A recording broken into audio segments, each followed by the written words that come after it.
Welcome back to my channel Pakghar and lifestyle.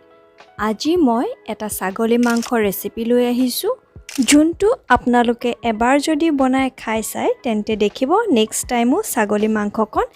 এনেকৈ বনাই খাবলৈ মন যাব তেনেহলে আহক বনোৱা প্ৰসেসটো এবাৰ চাই লওক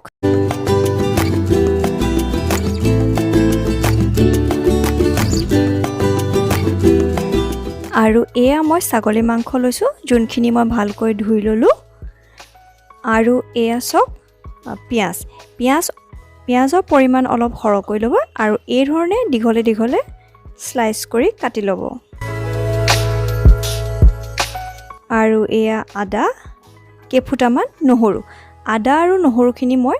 একেলগে থেতালি লম আৰু দুটা নহৰু এয়া গুটাকে লৈছো খালি ওপৰৰ মুখখন অকমান কাটি দিছো আৰু জলকীয়াটো আপোনালোকে নিজৰ মতে দি ল'ব আৰু এয়া সব প্ৰথমতে মাংসখিনিত মই কেঁচা পিয়াজখিনি দি লৈছো তাৰ পিছত আদা আৰু নহৰু যোনখিনি থেতালি থৈছিলো সেইখিনি দিছো আৰু এয়া কেঁচা জলকীয়া মই এটাহে দিছো আপোনালোকে নিজৰ মতে দি ল'ব আৰু এয়া গোটা জিৰা এয়া লং এয়া গোটা জালুক ইলাচি এডখৰ ডালচিনি আৰু এয়া চক্ৰী ফুল আৰু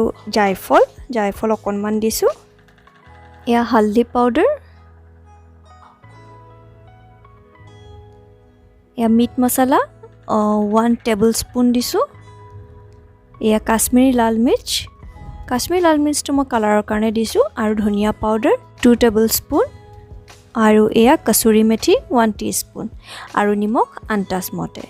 আৰু ইয়া মছলা পৰিমাণটো আপোনালোকে নিজৰ মতে কম বেছ কৰিব পাৰে এতিয়া এইখিনি ভালকৈ হাতেৰে হানি লম আৰু এয়া সক হাতেৰে হানিলে মছলাখিনি ভালকৈ ধুনিয়াকৈ মাংসত লাগি যাব সেই কাৰণে মই হাতেৰে মিক্স কৰিছো আৰু ইয়াত দিবলৈ কাৰণে মই মিঠাতেল গৰম কৰি থৈছো আৰু ইয়াত মই 3 হেতামান গৰম মিঠাতেল দি দিছো আৰু এই মিঠাতেলখিনি দিয়াৰ পিছত মই আকৌ ভালকৈ গুটেখিনি মিক্স কৰি হানি লম এই গুটেখিনি হানি লম মই ভালকৈ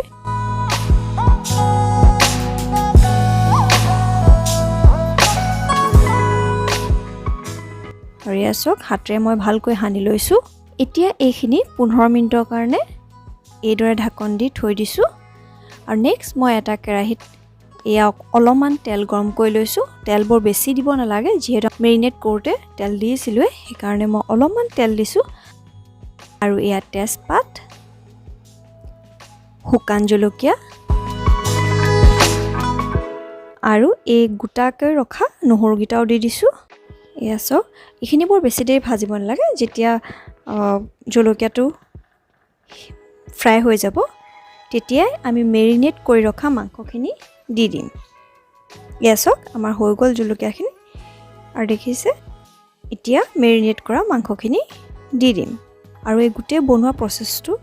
কিন্তু আপোনালোকে লো ফ্লেমত কৰিব বৰ বেছি জুইটো নিদিব একেবাৰে কমত বনাব তেতিয়াহে ইয়াৰ টেষ্টটো উঠে এয়া সব এতিয়া মই ভালকৈ আকৌ লৰাই লৈছো এতিয়া এইখিনি 10 মিনিটৰ কাৰণে হিজিবলৈ দিম 10 মিনিটৰ পিছত মই ফাৰ্স্ট টাইম ইয়াক লৰাই আকৌ ঢাকন দি দিম তাৰপিছত নেক্সট মই আকৌ 15 মিনিটৰ পিছতহে লৰাম যিহেতু আমাৰ ফ্লেমটো একেবাৰে কমত ৰাখিছো সেই কাৰণে চিন্তা কৰিব লগিয়া একো নাই আমাৰ মাংস একদম তলত লাগি নাযায় আৰু এয়া ফাৰ্স্ট 10 মিনিটৰ পিছত এবাৰ লৰাব আৰু সেকেন্ড টাইম আপুনি 15 মিনিট হোৱা পিছত লৰাব এয়া মই আপোনালোকক সেকেন্ড টাইম লৰাই পাই দেখুৱাইছো আৰু এতিয়া মই ঢাকনখনৰ ওপৰত পানী দি দিম আৰু সেই পানীখিনি মই বইল হ'বলৈ দিম নেক্সট যেতিয়া মই লৰাম সেই পানীখিনি মই মাংসতে ঢালি দিম এয়া সব সেই আমাৰ পানীখিনিও বইল হৈ গ'ল এয়া এতিয়া সেই গৰম পানীখিনি আমি মাংসত ঢালি দিছো আৰু এনেকৈ 3বাৰ কৰিম তাৰমানে আমি ঢাকনখনৰ ওপৰত 3বাৰ মান পানী দিম এয়া ফাৰ্স্ট টাইম দিছো আৰু দুবাৰ দিম এয়া সেকেন্ড টাইম দিছো আৰু এবাৰ দিম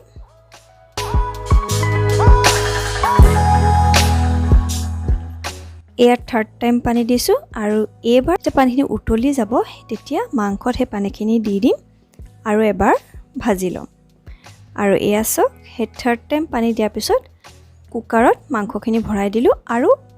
মাত্ৰ এটা হুইচেল দিলেই হ'ব যিহেতু আমি কম জুইত বনাইছোঁ গতিকে মাংসখিনি অলৰেডি সিজিলেই আৰু আফটাৰ ওৱান হুইচেল মই আপোনালোকক দেখুৱাইছোঁ এয়া চাওক কি ধুনীয়া কালাৰ নহয়নে বাছ আমাৰ মাংস ৰেডি লাষ্টত আপোনালোকে কেঁচা ধনিয়া দি দিব আৰু এবাৰ এনেকৈ বনাই খাই চাবচোন খুব ভাল লাগিব ৰেচিপিটো যদি ভাল পালে তেনেহ'লে এটা লাইক দি দিব লগতে কমেণ্ট কৰি জনাবলৈও নাপাহৰিব